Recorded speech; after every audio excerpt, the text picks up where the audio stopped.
যুক্তরাষ্ট্রের সংরক্ষিত সামরিক সদস্যরা মার্কিন কেন্দ্রীয় সরকারের বিভিন্ন লক্ষ্য এবং গুরুত্বপূর্ণ পরিস্থিতিতে সচল হয়। দুর্যোগপূর্ণ এলাকা থেকে শুরু করে বেসামরিক নাগরিকদের মধ্যে উত্তেজনা প্রশমনেও এই বাহিনী মোতায়েন করা হয়।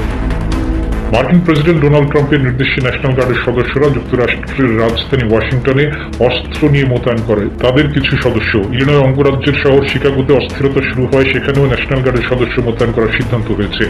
তবে শিকাগো এবং ইলিনয়ের নেতারা এই সিদ্ধান্তের সমালোচনা করেছেন। এর আগে শিকাগো শহরে প্রায় 53 বছর আগে 1968 সালে মোতায়েন করা হয় ন্যাশনাল গার্ড।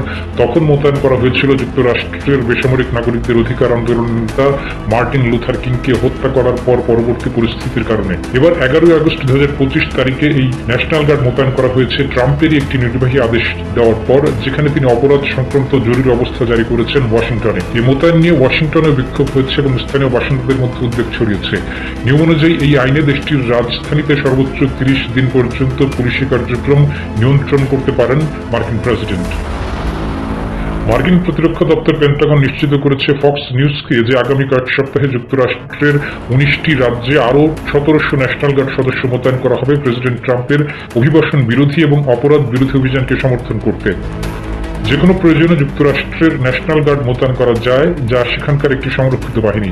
বিদেশে সামরিক কর্মকাণ্ডেও সহায়তা করে থাকে এই বাহিনীর সদস্যরা। মার্কিন যুক্তরাষ্ট্রের সেনাবাহিনীর দ্বিতীয় বৃহত্তম শাখা এটি, যার দুটি শাখা রয়েছে, দ্য আর্মি ন্যাশনাল গার্ড এবং দ্য এয়ার ন্যাশনাল গার্ড নামে, যেখানে মোট সদস্য সংখ্যা 4,31,000। যুক্তরাষ্ট্রের প্রতিটি অঙ্গরাজ্যে নিজস্ব ন্যাশনাল গার্ড সদস্য রয়েছে।